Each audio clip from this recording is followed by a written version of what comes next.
Hello and welcome to Plus Plus, the podcast from Palantir.net, where we talk about what's new and interesting in the world of open source technologies and agile methodologies. I'm your host, George Demet. Today's episode features a pair of conversations with past and present members of our fellowship program. Recipients of the Palantir Fellowship receive a full scholarship and stipend for the 12-week Drupal Career Online course presented by DrupalEasy. Graduates of the course are then offered a paid internship with Palantir, along with professional mentoring and the opportunity for a full-time position.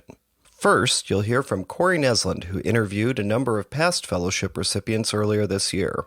Then, you'll hear a conversation I had recently with our current interns about their career transitions and their experiences working in a remote environment.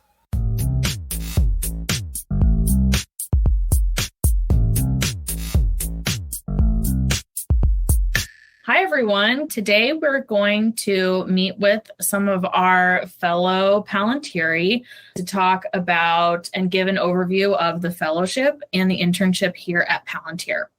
My name is Corey Nesland. I'm a senior project manager.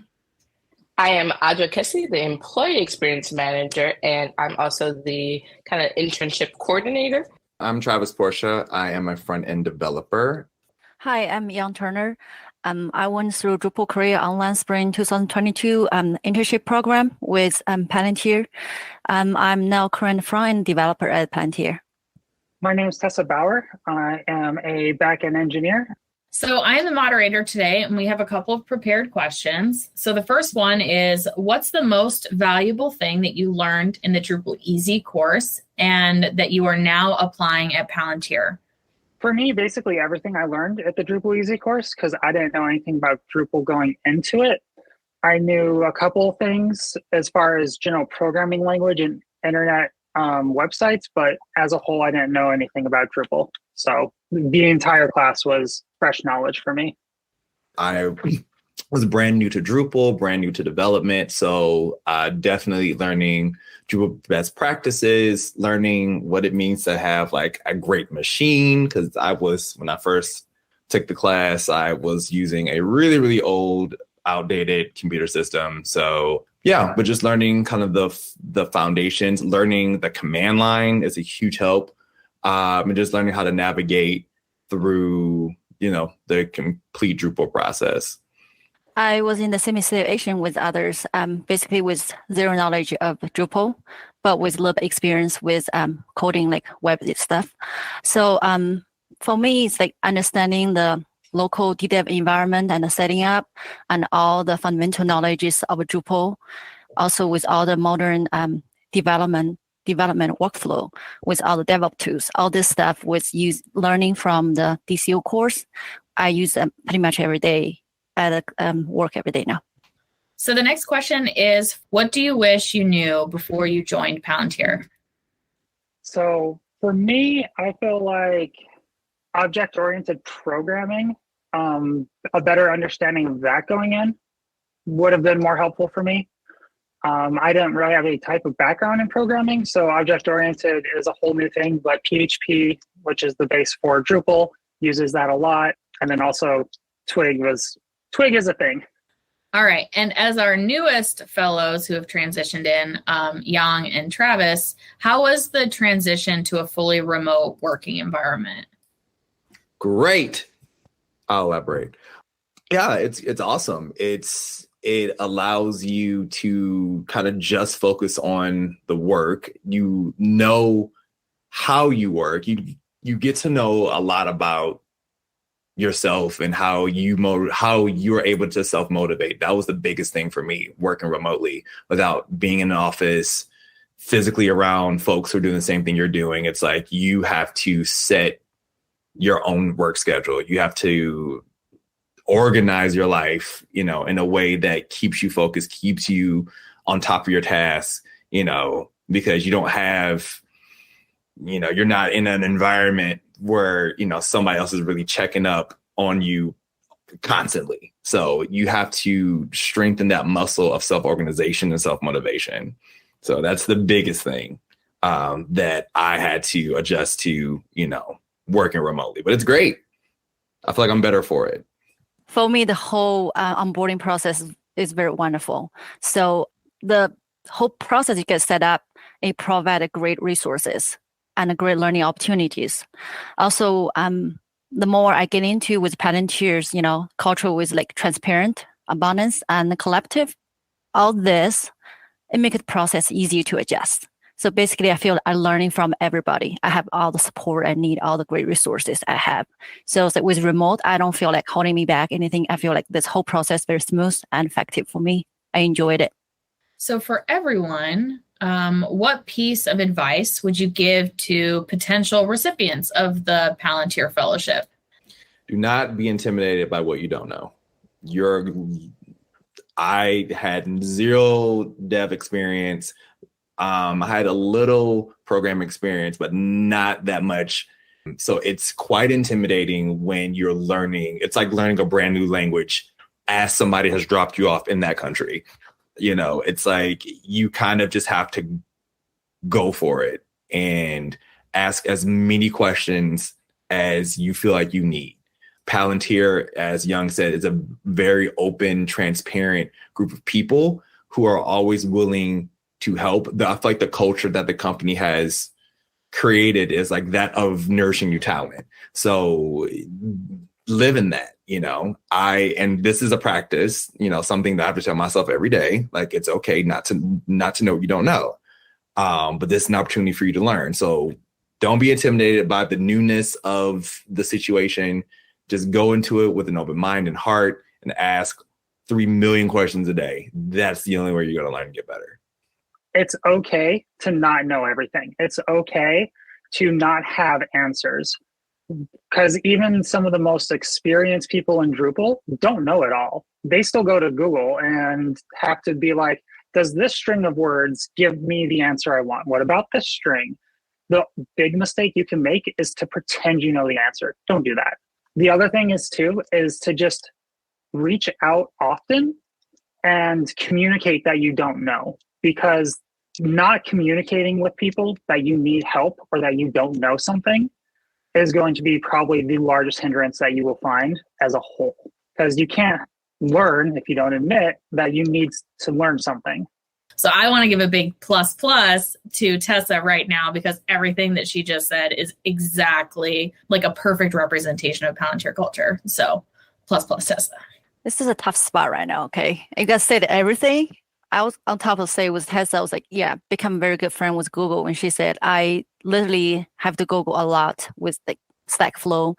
When you have a lot of questions you don't know, when people answer you, you still need more information to, learning. Google's your best friend at this point. Yeah, my advice was that. On top of that, I think maybe there's one more thing I can add on will be that, hey, make your DrupalEasy Me account very useful. They have a lot of great learning resources on there. I have to learn so much. Just going back there, back and forth.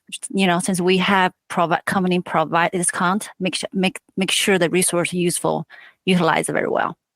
So then the next question is also for everyone. What other skills that you didn't learn in the DrupalEasy course, but outside of that, have you leveraged or utilized while working here at Palantir? I learned HTML and CSS before this, and I have learned during the work, learned SAS and CSS. I use every single day now with Twig, with theme in the front. I learned PHP, a little bit, but I use a lot too when I go into the back end of courses, understand the coding part. I feel like those knowledge, if you don't have it, it's good to use it to at least learn it outside of DCO courses.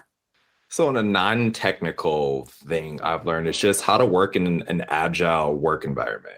That is something that I have never experienced before, where you have daily scrums and team chartering and things of that nature. At first, it was intimidating because it was kind of like, hey, show everybody what you've done or what you haven't done. But it's also a way to build a sense of camaraderie within your team. And, it is an open forum for if you are blocked, if you do need help, maybe, multiple folks can contribute. So that's something that I think is awesome and something that I've learned and continue to utilize within Palantir is just how to move the project along as a group while working individually, in Agile. So for other skills, I have a background in IT support, so I've actually been able to utilize a lot of those general knowledge skills inside of this, especially networking ones. I've kind of started to explore into DevOps, which the networking background has really helped me understand a lot of our development flow with Acquia and getting projects moving. And the other skill I would say is a soft skill, mostly built around communication. There's, kind of going back to what I said previously, communicating things is a really large general part of life. But as far as this goes, like being able to communicate the problem you're running into so that you can get the right kind of help is really key, so that you don't end up accidentally running in circles because you can't communicate properly. Not the easiest skill to master, clearly, but it is a very useful one. Audra, as the person who has really helped shepherd this program and seen the iterations that Palantir has gone through, do you have any final advice or any comment that you'd like to provide to people who are considering applying? I think the advice that I would give is to have a growth mindset. I think with life in general, every day is an opportunity to learn something new. But I think sometimes just having life experiences that may be negative, positive, whatever, that may hinder you from wanting to start a new thing or whatnot. And so if you go into this with a growth mindset, knowing that you don't know everything, and that is okay, but you're gonna approach it with a growth mindset, and you're willing to learn and to soak all the information in, then you will go far. I mean, because that's one of the principles here at Palantir. So that would be my advice going into it. Well, I want to say thank you to everyone. I really appreciate you guys being here. Thanks so much.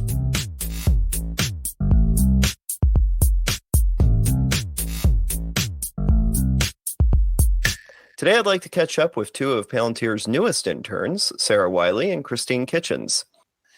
Sarah and Christine were both recipients of the Palantir Fellowship and graduated from DrupalEasy's Drupal Career Online course this spring. They've been interns at Palantir now for just over a month and are working on projects alongside our other team members. Sarah and Christine, welcome. What was your journey to the Palantir Fellowship Program? Sarah, why don't you go first? I was in finance for about a decade, and it was never really my jam. It just kind of got me through some important life stages. And when I decided it was time for me to really take that leap into something I love, I did a boot camp in full stack, React, SQL, JavaScript, lots of other related technologies. And came out of that kind of just lost about where to go next. So I did some other trainings and had never heard of Drupal before, but the Women Who Code group in Austin, somebody put up a notice about the fellowship, and I applied, not really knowing what I was getting myself into, and it has been like the universe was just guiding me here. Christine, how about you? Yeah, so I'm actually coming from a background in science. I worked as a research technician for a Great Lakes research organization for almost a decade. And, science was my jam. Same with finance. I really enjoyed, a lot of the trailblazing and making up standard operating procedures and doing the chemistry. But it started to really wear on me after a while, like just one too many times where you're up at 3 a.m. sampling in the bottom of a boat and the water's terrible, and you start to have those thoughts of like, man, I really need a new job. During the pandemic, when we had not quite as much in-person time at the laboratory, we started directing a lot of efforts to doing data analytics, and I found that I was actually pretty good at coding.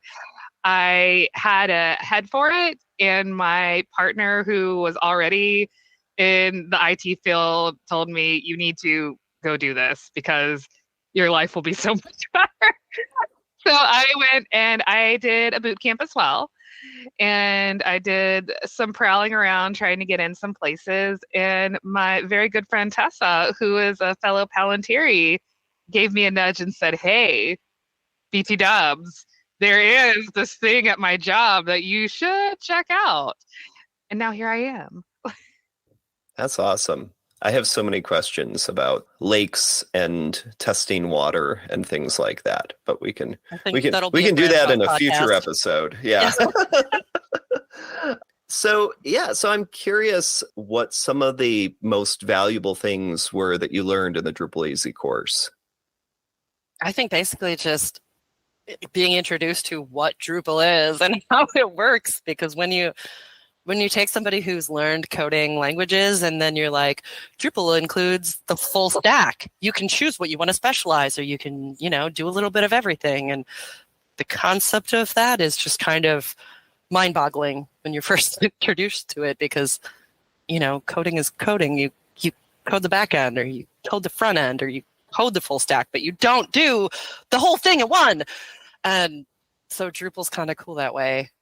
I remember back in the old days before we had tools like Drupal, you did have to kind of manage the full stack. So there's kind of a joke that every web agency or consultancy of a certain age, tried to develop their own CMS at some point.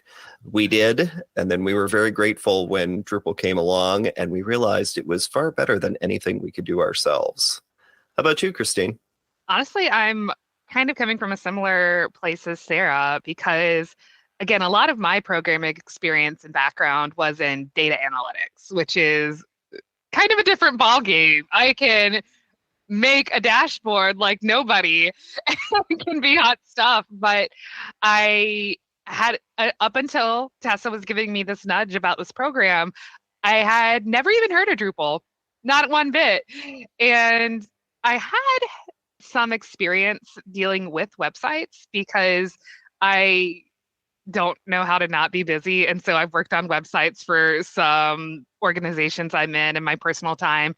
And so I had familiarity with like Wix and WordPress and things like that. But Drupal was just, had never heard of it. Although it was kind of amazing, because as soon as I was telling people about the program, I was kind of shocked by the number of people who were like, oh yeah, I've totally heard of it. It's very flexible. It's awesome. And so that was pretty cool. And the DrupalEasy course did such a great job of leveling the playing field for people from all backgrounds, right? Folks like myself who had never even heard of Drupal versus folks who had, maybe interfaced with Drupal websites, but had not really worked on the back end or anything like that before.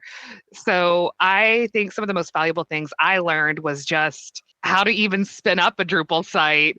It gave me a lot of the foundational skills that I needed to start getting into a career as a Drupal developer. So both of you are kind of making career shifts coming from other fields. I'm curious what other skills outside of what you've learned in the course you've found useful in your internship journey so far. Oh man, we had a crash course in Twig, and that was eye-opening. It was great, because I know that PHP is kind of the base language of Drupal, and so I've kind of been trying to make sure that I learn some more PHP every time I have a little bit of downtime, which, isn't a lot, but that has been my primary focus of making sure I've got that PHP. And so when we were thrown into some Twig, it was just like tossing you out into the middle of the ocean and hoping you can swim back to shore. But luckily we had been training, I guess, for long enough, because we both did great at it. And it's funny because coming from a JavaScript base, PHP has been very similar. It's been easy for me to pick up, because once you really are immersed in one language, it's often easier to pick up on all the other object-oriented programming languages. But Twig was just something else. And once I got into the logic of it, I was fine. It was just getting those syntax things down and figuring out how to play God with the words in front of me, because that's what we do, right? Yeah, it's funny too, because Twig is a relatively recent addition to Drupal. And in fact, one of the reasons that Twig is in Drupal is because the previous templating system was seen by many as being too much like PHP. How about you, Christine?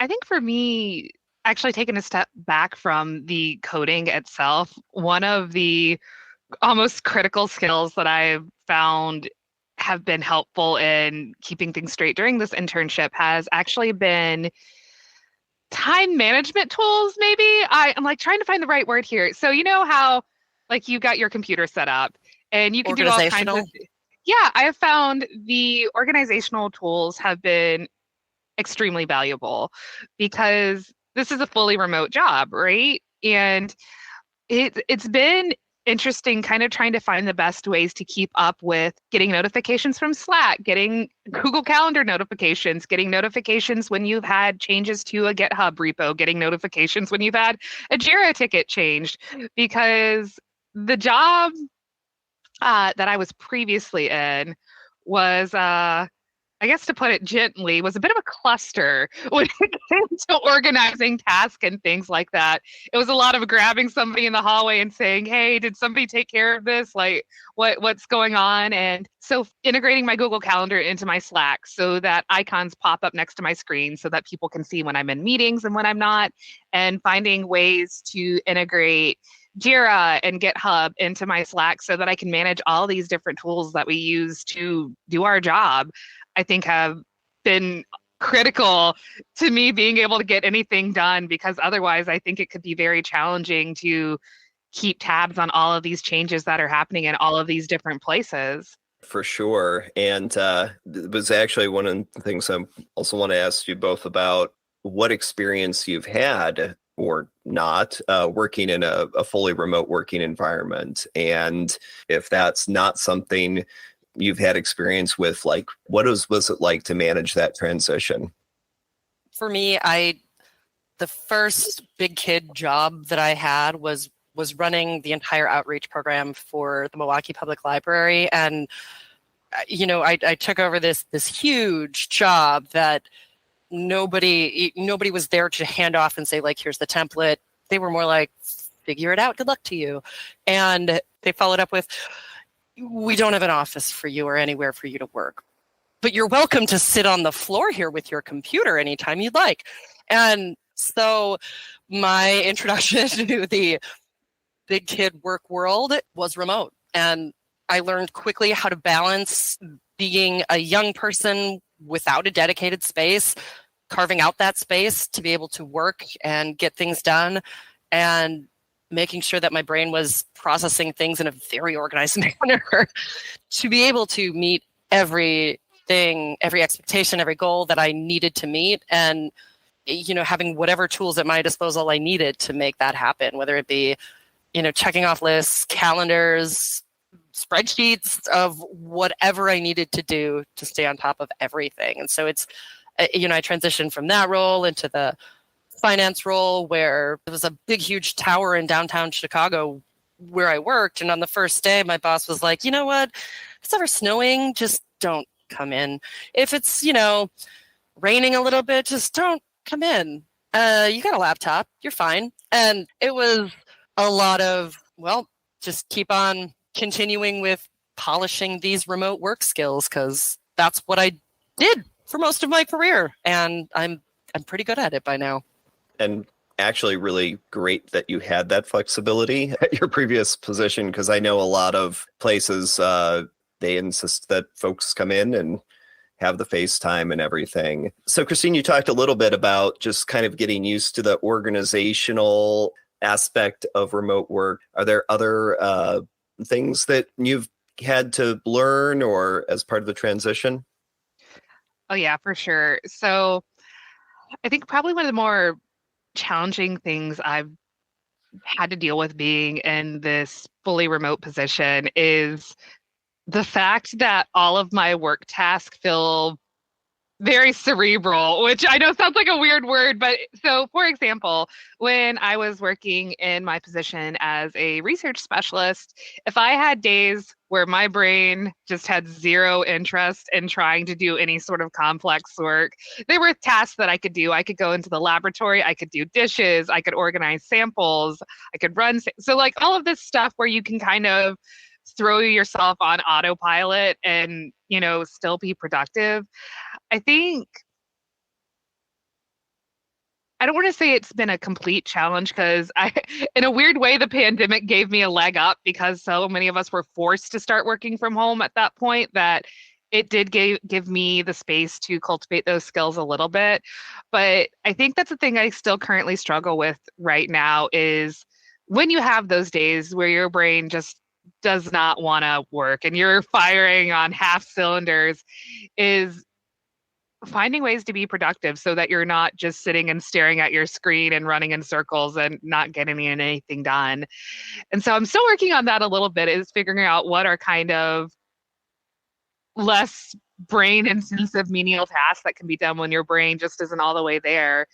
And I think the other thing too is learning how to put boundaries on your space and time, right? Because now my workplace is also my home. And, that can be kind of detrimental to work-life balance, to learn how to separate being on the clock versus off the clock when you don't even have that spatial delineation you can work with. Even on this computer, when I'm doing stuff on my personal computer, I just swap out laptops on my dock and keep sitting in the same place. And so it can be challenging, I think, to learn how to delineate my space and time and in a healthy way. And I'm getting there, but that's definitely been one of the challenges I've been facing so far, this being my first fully remote position.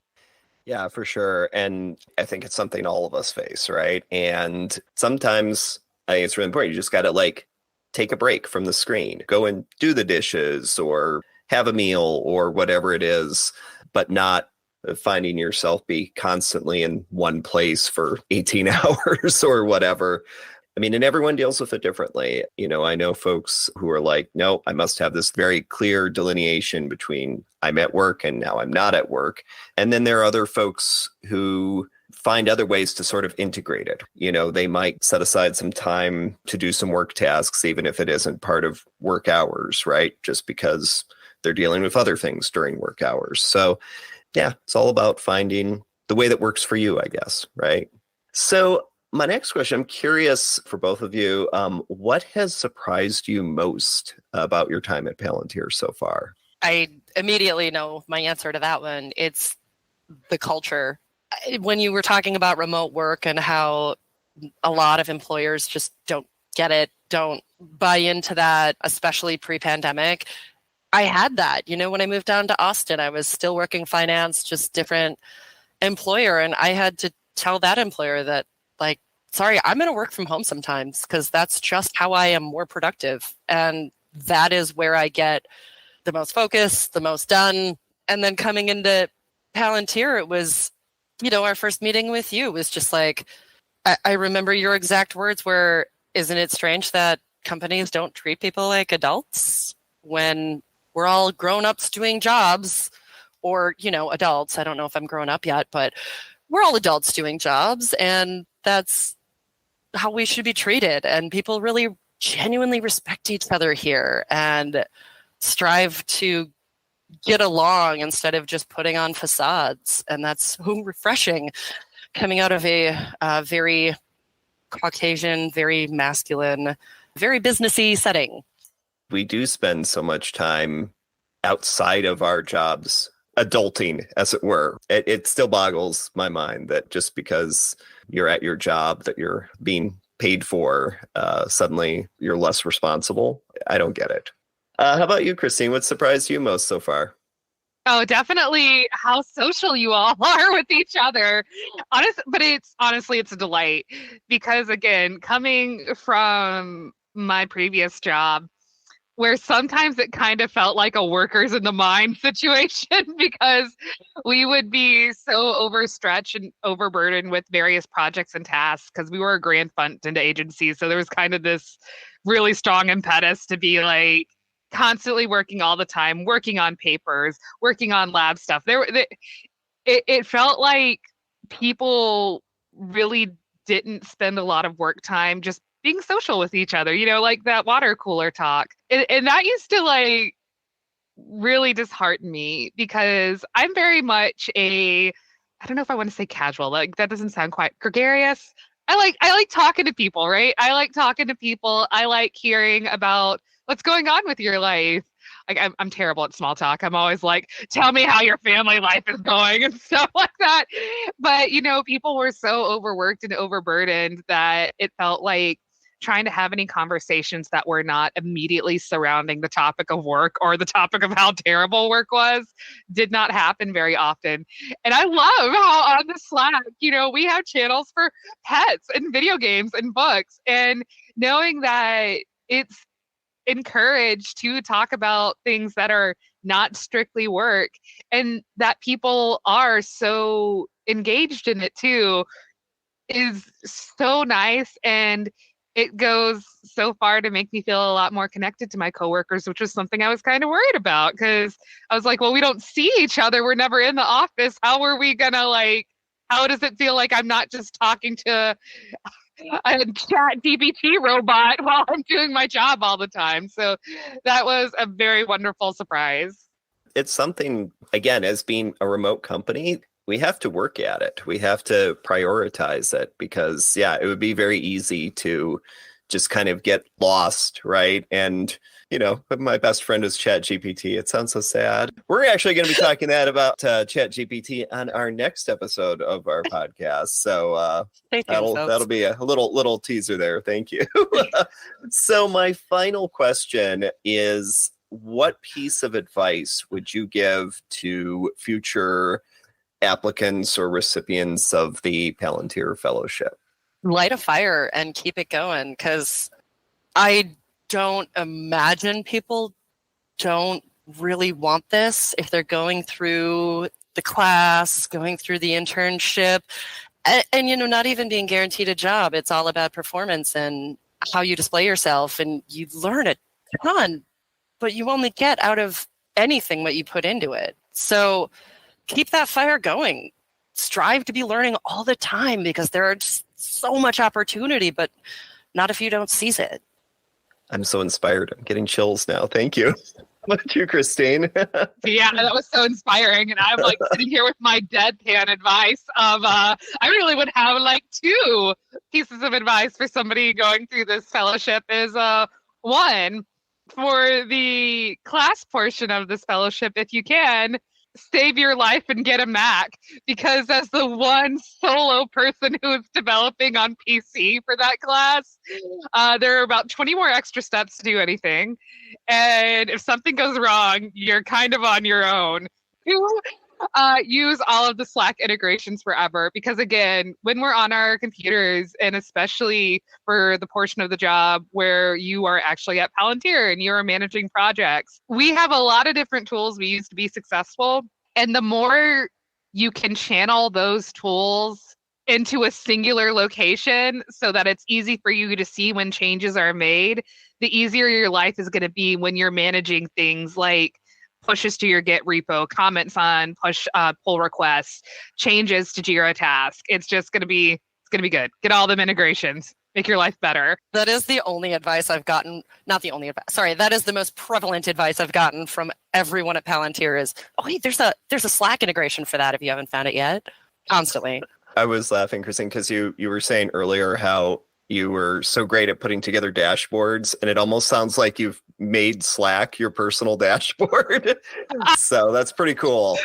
So Sarah and Christine, thank you so much for taking the time to talk with me today. We'll be opening up applications for the 2024 Palantir Fellowship cohort at the end of this year. In the meantime, the next session of Drupal Career Online begins in August. Just go to DrupalEasy.com to learn more. And to learn more about what it's like to work at Palantir, check out our website at Palantir.net. And of course, don't forget to like and subscribe to this podcast. We'll be back in a couple weeks with another fresh episode, delving into the rapidly evolving world of generative AI technologies. See you then.